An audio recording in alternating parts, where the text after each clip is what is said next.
로마서 16장 마지막 부분입니다. 우리가 사도행전을 공부하고 또 에베소서를 공부하기 전에 바울에 대해서 좀 더 알고 싶어서 로마서 마지막 부분을 우리가 살펴보고 있습니다. 자, 바울 자체에 대해서, 자신에 대해서뿐만 아니라 바울이 로마에서 에베소서를 썼는데, 바울이 로마에 보낸 편지를 통해서 우리를 하여금 로마 교회의 모습, 그 당시 초대 교회의 모습을 아주 생생하게 보게 하고 있습니다.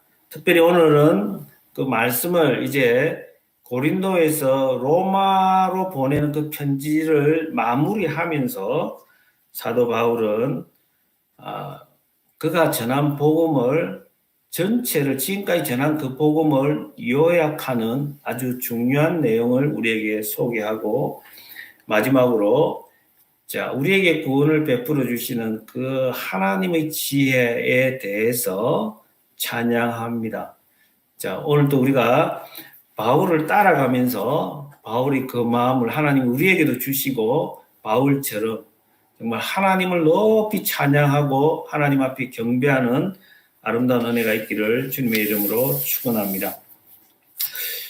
봄이 오는 소리가 들립니다. 지난주에는 제가 저 멀리에서 봄이 오는 소리가 들리는 것을 느꼈습니다.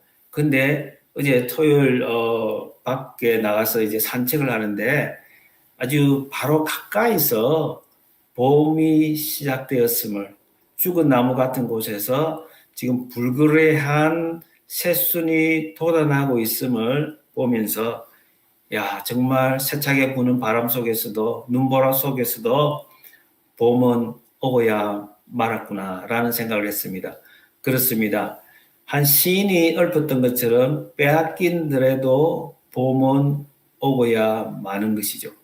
그런 것처럼 우리가 겨우 내내 말씀을 읽으면서, 말씀을 들으면서 그 말씀이 씨앗이 되어서 이제 소망으로 나타나는 우리에게, 우리 영혼의 아름다운 봄이 오기를 주님의 이름으로 축복합니다.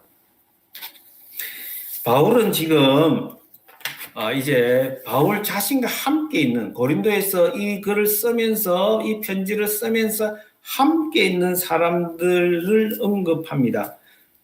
지난 시간에는 로마 교회에 있는 사람들에게 문안하라고 말을 하면서 그가 가지고 있는 그 영적 네트워크가 얼마나 넓고 깊고 이렇게 큰지를 우리에게 보여주었다면, 이 시간에 이제 그를 마무리하면서 자기와 지금 현재 함께 있는 사람에 대해서 이야기를 합니다.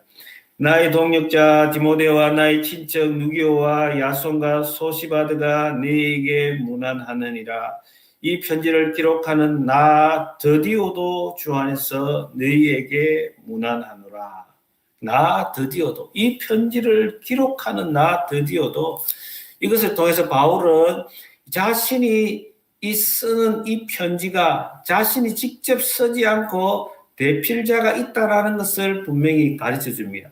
그냥 이 글을 내가 불러주는 대로 드디오가 썼다라고 이야기하지 않고 나 드디오가 주 안에서 너에게 문안하노라라고 하면서 그 대필하는, 성경을 필사하는 그 사람을 얼마나 존귀히 여기는지, 그런 내 사역 속의 한 부분이다라고 말하기보다는 나의 동역자라는 사실을 부각시키며 한 사람 한 사람 얼마나 존귀하게 그가 보는지를 우리에게 보여주고 있습니다.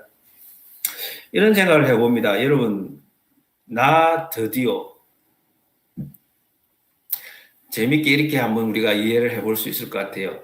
한국말로 드디어, 이런 드디어, 나는 느리요, 나는 따라가기가 부대끼요, 이런 의미잖아요. 바울은 계속해서 그가 정말 하나님이 주신 그 복음, 그 나의 복음, 내가 받은 복음, 내가 경험한 복음, 내가 믿고 사는 복음, 그 복음의 능력에 감동이 되어서 막 그냥 하나님 주신 말씀을 그냥 불러댑니다. 그때 드디어는 막 그냥 숨 막힐 지경이며 따라가기가 쉽지가 않아요. 나 더디니까 좀 천천히 불러주시오. 다시 불러주시오. 그 은혜를 다시 한번 내가 내 가슴에 넘치도록 다시 한번 불러주시오. 다시 한번 들려주시오. 그러면서 나 드디어 따라가게 해주시오. 따라가게 해주시오. 그런 느낌이 들게 합니다. 아무튼 로마서 16장을 통해서 사도 바울은 많은 사람을 언급하고 있습니다. 지금 고린도에서도 있는 자기와 지금 함께 있는 사람들, 동역자들도 언급하면서 그가 하늘의 사람처럼 보이지만은 이 땅에서 정말 그 하늘로부터 받은 그 복음이 이 현실 속에서 관계를 통해서 뿌리 내리고 있음을 그가 얼마나 관계적인 사람인가를 우리에게 잘 보여주고 있습니다. 우리는 어떤 미션을 받으면 그 태스크 오리엔티드 돼가지고 그냥 일만 보고 달려갈 때가 얼마나 많습니까? 그러나 사도 바울은 관계의 사람이었다. 그는 하나님과의 깊은 관계에 있는 사람이지만은 또한 그 하나님으로부터 받은 그 사랑을 밑으로 나누어주는 통로가 되는 그런 모습을 성경은 우리에게 보여주고 있다고 하겠습니다. 바울은 이렇게 말합니다. 나의 복음이라는 말을 사용합니다. 한번 보세요. 25절입니다. 나의 복음과 예수 그리스도를 전파함은 영세전부터 감추어졌다가 나의 복음과 자 예수 그리스도의 복음이라고 지금까지 이야기해 놓고선 지금 나의 복음이라고 합니다. 그게 무슨 말입니까? 내가 경험한 내가 받은 그리스도의 복음을 내가 받았고 나와 상관이 없고 그 객관적인 그 무엇이 아니라 그 객관적인 복음이면서 나에게 부딪혀서 내 삶을 들어와서 내 삶을 변화시키고 내 삶을 끌고 가는 그 복음이라는 것입니다. 여러분 예수 그리스도의 복음이 나의 복음이라고 고백할 수 있기를 바랍니다. 그는 철저하게 그리스도의 중심의 복음을 선포했습니다. 그는 예수 그리스도의 성육신을 말했고 예수 그리스도의 죽음과 십자가의 부활과 예수 그리스도의 성천과 예수 그리스도가 오늘 또 성령을 통해서 우리와 함께 하신 하나님인 것을 증언해 왔습니다. 여러분 로마서 8장이 그렇잖아요. 그 아름다운 성령의 사역, 성령 안에서 예수 그리스도가 우리와 어떻게 함께 하시는지를 우리에게 전해 주었습니다. 성육신에 대해서는 빌립보서 2장에 보면요. 그는 근본 하나님의 본체시나 하나님과 동등됨을 취할 것으로 여기지 아니하시고 자기를 비워 사람과 종의 형체를 가지사 사람들과 같이 되셨고 여러분 철저하게 낮아져서 창조주 하나님이심에도 불구하고 죄인의 모습으로 이 땅에 오셔서 우리와 함께 하시며 하나님의 영광을 나타내 보여주셨던 분이 바로 우리 예수님입니다. 그 복음을 전했습니다. 그 복음이 나의 복음이라고 말하는 것입니다. 여러분 26절을 한번 보시겠습니다. 26절 이제는 나타내신 바 되었으며 영원하신 하나님의 명을 따라 선지자들의 글로 말미암아 모든 민족이 믿어 순종하게 하시려고 알게 하신 바 그 신비의 계시를 따라 된 것이니 이 복음으로 너희를 능히 견고하게 하실. 여러분 26절은 선지자들의 글로 말미암아라는 것은 구약 전체를 상징하는 말입니다. 구약 전체에서 성경에서 그렇게 말하는 것처럼 모든 민족이 믿어 순종하게 하시려고 알게 하신 바. 여러분 바울의 신학을 열방 신학이라고도 합니다. 여러분 우리가 바울의 신학을 우리가 보통 로마서를 읽을 때에 1장에서부터 8장까지 보고 9장부터는 어렵다라고 그만둘 때가 많습니다. 그러나 바울 전체 신학을 통해서 로마서뿐만 아니라 에베소서나 또 그가 누가가 쓴 사도행전이나 서신서 전체를 통해서 바울이 놓치지 않고 우리에게 전하는 것이 무엇입니까? 바로 그 신학이 그가 받은 계시가 열방을 위한 말씀이요 계시란 사실을 우리에게 알려줍니다. 여러분, 이신칭이라고 하는 것이 굉장히 중요합니다. Justification by faith. 믿음으로 의롭게 된다. 믿음으로 구원을 받는다. 하나님의 은혜로 구원을 받는다. It's only by God's grace that we have been saved through faith in Jesus Christ. 우리가 믿음으로 예수를 믿음으로 구원받게 된 것은, 의롭게 된 것은 오로지 하나님의 은혜다. 할렐루야, 맞습니다. 근데 저는 여러분 앞에 고백을 해야 합니다. 저는 50년 동안 보수적인 교회에서 그 이신칭이 신학에 매몰이 되었습니다. 그 이신칭이 신학은 바울이 전한 복음의 앙코와 같은 핵심 중에 핵심이라고 할 수 있습니다. 그거 놓치면 안 돼요. 그거 놓치면 우리는 하나님과 관계를 맺을 수가 없어요. 그거 놓치면은 우리는 은혜 구원받은 자라고 말할 수가 없어요.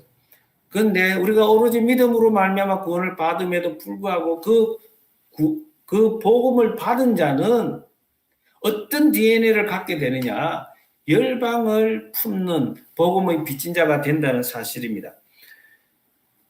저는 우리 한국 교회가 너무 이신칭의만을 가르치다 보니까 그 열방 신학을 이렇게 그 비중을 이것이 같이 감에도 불구하고 떼어놓다 보니까 뭔가 온전하지 못한 복음을 사람들로 하여금 갖게 했다는 사실입니다.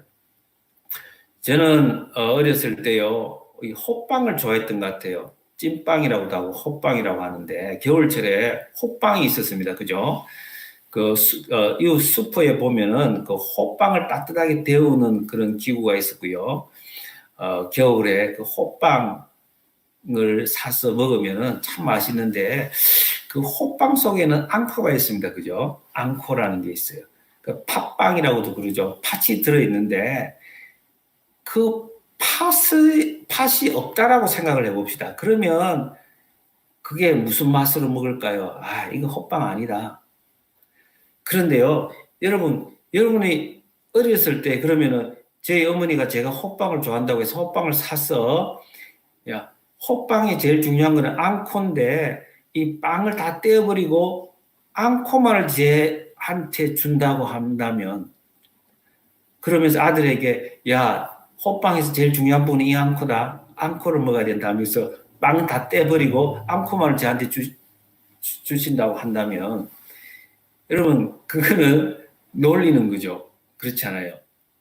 아무리 그것이 중요하더라도 그것을 감싸고 있는 빵이 없으면은 그 호빵은 더 이상 호빵이 아닌 거예요. 여러분, 이신칭의 신학이 아무리 중요하다 하더라도 그것을 둘러싸고 있는 열방 신학이 없다면은 그것은 의미가 없어요. 하나님은 처음부터 이 열방 복음을 주실 때부터 열방에 대한 비전을 가지고 주셨다는 거예요. 갈라디아서 3장 6절에서 8절을 보시면요, 이렇게 시작합니다. 갈라디아서 3장 6절에서 8절입니다. 갈라디아서는 로마서의 축소판이라는 별명이 있습니다. 갈라디아서 3장 6절에서 8절을 보면요, 로마서 4장을 잘 요약했는데 한번 제가 읽어보겠습니다. 아브라함이 하나님을 믿음에 그것을 그에게 의로 정하셨다 함과 같으니라. 그런즉 믿음으로 말미암은 자들은 아브라함의 자손인 줄 알지어다. 또 하나님이 이방을 믿음으로 말미암아 의로 정하실 것을 성경이 미리 알고 먼저 아브라함에게 복음을 전하되 모든 이방인이 너로 말미암아 복을 받으리라 하였느니라. 아멘. 여러분, 아브라함에게 주신 그 말씀, 창세기 12장 1절에서 3절 그 말씀이 먼저 아브라함이 먼저 주신 복음이라고 성경은 표현하고 있습니다. 먼저 주신 복음, 아브라함에게 먼저 주신 복음이라는 거예요. 그러면서 여기서 이방이라는 표현을 사용합니다. 헬라 세계에서는요, 그리스 사람들은 헬라 언어가 세계를 지금 통일하고 있는데, 헬라 말이 아니라 다른 나라 언어를 들으면은 무슨 말인지를 모르겠고, 그래서 헬라 사람들은 이런 이분법을 가지고 있었습니다. 자, 헬라 사람이 아니면은 다 야만인이라고 생각을 했습니다. 그렇게 말했습니다. 그렇게 분류를 했어요. 그래서 이스라엘 사람들은 유대인이 아니면은 다 이방인, 젠타일이라고 봤어요. 그래서 그 젠타일이라고 하는 말은 우리가 문맥에 따라서 all nations, 이스라엘 아닌 다른 모든 민족, 모든 나라를 이방이라고 생각하시면 됩니다. 그래서 그것을 성경학에서는 열방이란 말로 번역을 하는 거죠. 다시 한번 봅니다. 갈라디아 3장 6절 8절. 아브라함이 하나님을 믿음에 그것을 그에게 의로 정하셨다 한과 같으니라. 그런즉 믿음으로 말미암은 자들은 아브라함의 자손인 줄 알지어다. 또 하나님이 이방을 믿음으로 말미암아 의로 정하실 것을 성경이 미리 알고 먼저 아브라함에게 복음을 전하되 모든 이방인이 모든 열방이 너로 말미암아 복을 받으리라 하였느니라.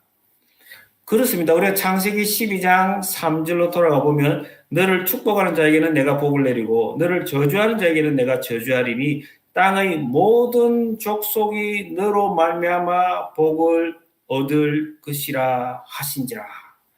여러분, 이 복이라고 하는 것은 아주 단순하게 말하면은 그냥 구원이라고 할 수 있고 영생이라고도 할 수 있습니다. 이 복은 그러나 조금 더 우리가 영역적으로 표현을 하자면은 어떻게 표현할 수 있습니까? 하나님이 아브라함에게 지시하는 땅이 있었어요. 가나안 땅으로 가라고 했어요. 가나안 땅을 주시겠다고 하셨습니다.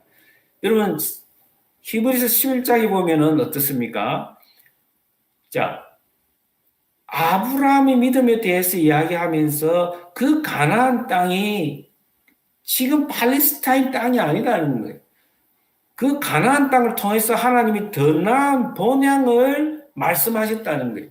아브라함은 그걸 알았다는 거예요. 그래서 더 나은 본향을 향해서 나아가면서 뒤돌아보지 않았다는 거예요.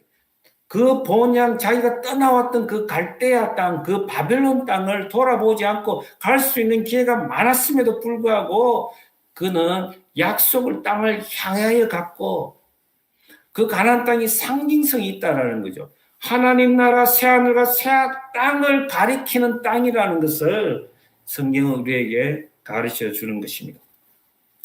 그렇습니다. 사실 하나님은 우리가 하나님이 동력자가 되어서 에덴 동산에서부터 하나님이 우리를 왕으로 우리를 삼았다라는 것을 우리에게 가르쳐 줍니다. 여러분, 아담과 하와를 지으시고 창조 명령 또는 문화 명령을 주시지 않습니까? 모든 땅을 네가 지배하고 다스리라고 합니다. 네가 왕 같은 제사장이라는 사실을 분명하게 아담 창조부터 하나님께서 이렇게 맨데이트를 명령을 주셨습니다. 출애굽기 19장으로 가면요. 이제 하나님께서 400년 동안 이스라엘 사람들을 아브라함 후손들을 이렇게 그곳에서 부양을 해서 인큐베이터로 만들어서 애굽을 이렇게 나오게 애굽 땅에서 출애굽을 시켰습니다. 그리고 나서 시내산에서 하나님께서 그들과 언약을 맺으면서 제사장 나라와 거룩한 백성임을 분명하게 가르쳐 줍니다. 나와 너희들의 언약 관계 속에서 나는 너희 하나님이고 나는 너희 아버지고 너희를 부른 것은 제사장 나라로 거룩한 백성으로 불렀다는 거예요. 제사장 나라가 무엇입니까? 하나님께서 나는 너희들을 통해서 특정한 너희 이스라엘을 통해서 온 세계를 구원하는 것이 나의 계획이라는 것을 분명히 말씀해 주었습니다. 그런데요, 이 광야에서 시내산 1년 동안 머무르고 광야 생활을 38년 동안 거의 하는데, 여러분, 그 광야 생활을 다룬 성경이 민수기잖아요. 그런데 가데스 바네아에서 한 곳에서 무려 38년 동안 하나님이 그들을 어떤 면에서는 방치하다시피 하십니다. 10하루만 가면 가나안 땅으로 갈 수 있는데도 불구하고 왜 그랬을까요? 이들이 애굽을 돌아보고 조금만 힘든 일이 있으면 하나님을 바라보지 않고 애굽을 돌아보고 그러니까 옛 사람을 버리지를 못하는 거예요. 그래서 하나님은 그들을 제사장 나라로 불렀음에도 불구하고 사명을 잃어버리고 선교적 사명, 열방을 품어야 하는 그 사명을 잃어버리고 그들이 유리방황할 때 하나님은 때때로 침묵하시고 그들을 방치하셨습니다. 그래서 결국은 그들 목적 없는 삶, 목적을 잃은 사람들을 다 광야에서 죽게 하고 사명을 깨달은 사람, 갈렙과 여호수아와 이세들만 데리고 가나안 땅으로 들어갔던 것을 우리에게 보여줍니다. 여러분, 어떻게 우리에게 이 말씀을 적용할 수 있을까요? 하나님은 우리에게 이 민수기를 통해서 하나님은 우리에게 분명히 말씀하시는 거예요. 너희들을 부르신 하나님의 목적을 너희들이 알고 있느냐는 거예요. 너희들의 삶이 미션 오리엔티드 되어 있느냐는 거예요. 너희들이 세상을 품을 그런 마음을 가지고 있느냐는 거예요. 그렇게 오픈 하트, 오픈 도어, 오픈 핸드의 삶으로 살고 있느냐고 우리에게 물으시는 것입니다. 사도 바울은 하나님의 그 계획을 가장 잘 깨달았던 사람입니다. 하나님이 그를 쳐서 그를 꼬꾸라뜨려서 하나님의 비전을 예수 그리스도를 통해서 보여주었습니다. 그는 그 부르심에 합당하게 삶을 살았고 믿음으로 살아냈던 사람이 바로 사도 바울이라고 성경도 우리에게 보여주는 것입니다. 로마서 15장에 가면요, 9절에서 이렇게 말합니다. 그러므로 내가 열방 중에서 주께 감사하고 주의 이름을 찬송하리로다. 시편 18편 49절 말씀을 바울이 인용합니다. 그리고 로마서 15장 10절에서 신명기 32장 43절을 인용합니다. 열방들아 주의 백성과 함께 즐거워하라. 하나님의 계획을 신명기를 통해서 이미 하나님께서 보여주시는 거예요. 하나님이 이스라엘을 지금 택하셔서 출애굽시켰지만은 하나님은 온 땅의 하나님, 온 세계의 하나님은 이스라엘에게만 복을 주시는 하나님이 아니시고 이스라엘을 통해서 온 열방이 하나님, 그들이 하나가 되어서 하나님을 찬양하게 하는 것이 하나님의 계획인 것을 모세의 설교를 통해서 우리에게 보여주었습니다. 11절은요. 15장 11절 모든 열방들아 주를 찬양하며 모든 백성들아 그를 찬송하라. 시편 117편의 말씀입니다. 로마서 15장 12절 가면요. 이사야서를 통해서 이렇게 말씀을 합니다. 이새의 뿌리고 열방을 다스리기 위하여 일어나시는 이가 있으리니 열방이 그에게 소망을 두리라. 여러분, 열방도 그에게 예수 안에서 소망을 두게 되는 그날이 온다라는 것을 이사야를 통해서 말합니다.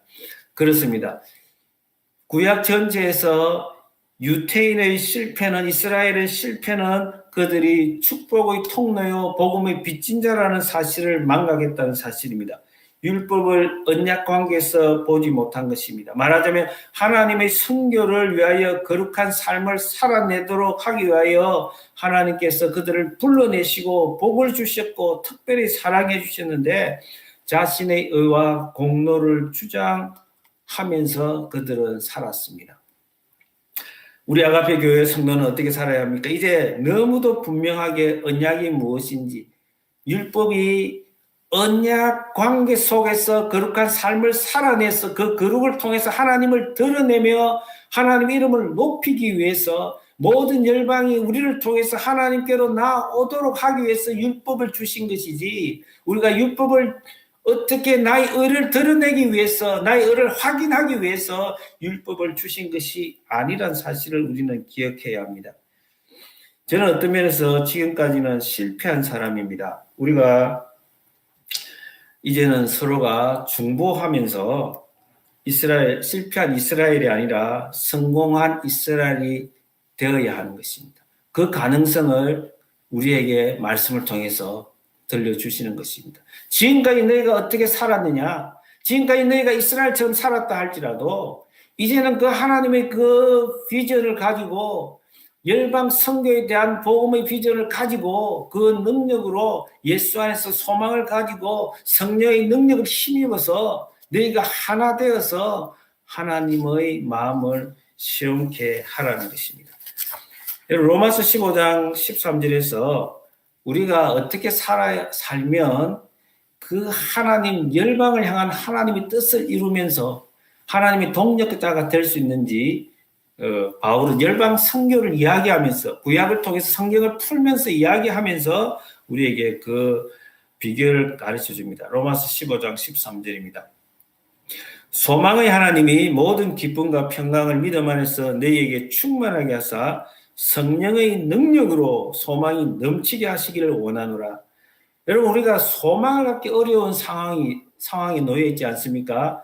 여러분 주변을 돌아보고, 여러분 가정을 돌아보고, 여러분 환경을 돌아보고, 여러분의 연약한 육체를 돌아보더라도 참 소망을 갖기 힘든, 때로는 마음이 심드렁해지고 주먹을 쥐어도 그냥 주먹이 풀려버리고 힘을 낼 수 없을 때가 많잖아요.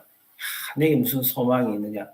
그러나 바울은 너희들 마음을 다 안다라는 거예요. 너희 처지를 하나님이 다 알고 계시고, 우리 하나님이 어떤 하나님이냐? 소망의 하나님이라는 거예요. 소망의 하나님이 모든 기쁨과 평강을 믿음 안에서 너에게 충만하게 하사. 믿음이 이긴다는 거죠. 믿음 안에서는 소망의 하나님이 우리 속에, 우리의 삶 속에 기쁨과 평강을 채워주시면서 우리로 하여금 낙담하게 하는 것을 모두 다 물리쳐 주시면서 오로지 성령의 능력으로 소망이 넘치게 하신다는 것입니다. 할렐루야. 여러분, 소망의 하나님을 바라볼 수 있기를 원합니다. 여러분은 우리 모든 육체의 한계를 뛰어넘어서 우리의 육체의 한계 속에서 우리가 모든 것을 생각하고 판단하는 것이 아니라 소망의 하나님을 바라보면서 그 소망의 하나님은 믿음 안에서 우리에게 기쁨과 평강을 주시고 성령의 능력으로 하나님의 소망이 우리 소망이 되게 하신다는 사실입니다. 사도 바울은 1장에서 15장에서 말한 표현을 또다시 16장 마지막에서 사용하는 게 있습니다. 그게 무엇입니까? 믿어 순종하게 하시려고, 모든 민족이 믿어 순종하게 하시려고. 믿음 바울에게서 지금 계속 떠나지 않는 게 있어요. 1장에서 시작했던 그 말, 1장 5절에서 시작했던 말이죠. 믿음이 순종에 이르도록. 여러분, 그게 로마서에서는 사실 굉장히 중요한 장이 4장이라고 할 수 있습니다. 여러 장이 다 중요하지만은 특별히 바울은 복음을 설명하면서 하나님의 의를 설명하고 어렵게 되는 것을 설명하면서 사람들은 계속해서 율법을 이야기하고 모세를 이야기합니다. 그럴 때 바울은 어떤 태도로 이야기하냐면, 야, 이제 모세를 이야기하기 전에 모세 그만 쳐다보고 그 이전에 아브라함을 보라고 이야기를 합니다. 그러면서 아브라함은 믿음으로 순종의 자리까지 간 사람이라고 말하는 거예요. 믿음으로 순종까지 간 사람. 하나님이 아브라함의 믿음을 던지는데 아브라함은 믿음을 순종으로 받아들였다는 것입니다. 바랄 수 없는 중에, 소망할 수 없는 중에도 하나님을 끝까지 믿고 따라가고 순종한 사람이 죽음의 자리까지, 이삭을 바칠 수 없는 그 자리까지 나아갔던 그 사람이 바로 아브라함이라는 것입니다. 아브라함은 믿음의 본보기입니다. 믿음의 조상으로 세웠어요. 너희들이 믿음 그러는데 아브라함을 보라는 것입니다. 아브라함 속에 답이 있다는 것입니다. 아브라함처럼 살아낼 수 있다라고 우리에게 가르쳐 주면서 그 순종의 열매가 아브라함을 통해서 많은 민족이 만들어졌던 것처럼 너희들이 믿음으로 순종할 때에 너희들을 통해서 열방이 주께로 돌아온다는 사실입니다. 할렐루야. 여러분, 마지막으로 이렇게 바울은 이 복음은, 자, 26절 뒷부분에 봅니다. 하반절. 이 복음으로 너희를 능히 견고하게 하실. 이 복음으로 너희를 능히 견고하게 하실. 복음은 믿지 않는 자에게만 들려줘야 되는 그런 굿뉴스가 아니에요. 믿는 자에게 50년 이상을 예수 믿은 사람에게도 그 이상 예수 믿은 사람에게도 계속해서 들려줘야 하는, 들어야 하는 그 말씀이요. 하나님 우리를 굳건히 세우는 말씀이라는 것입니다. 날마다 우리는 들어야 합니다. 호흡을 하듯이 복음을 들어야 합니다. 하나님 말씀을 들어야 합니다. 사도 바울은 이렇게 자신이 지금까지 전한 그 복음을 마지막 인사와 함께 요약을 하면서 이렇게 다시 영적으로 흥분하면서 27절에서 하나님께 영광의 찬양을 올려드립니다. 지혜로우신 하나님께 예수 그리스도로 말미암아 영광이 세세무궁하도록 있을지어다. 아멘. 여러분, 여기서 바울이 얼마나 가슴 벅찬, 지금 다시 한번 복음을 이야기하면서 이스라엘과 모든 열방이 함께 하나님을 찬양하는 그날을 바라보면서 바울은 다시 흥분을 가라앉히지 못하고 하나님을 찬양하고 모든 영광을 올려드리는 것입니다.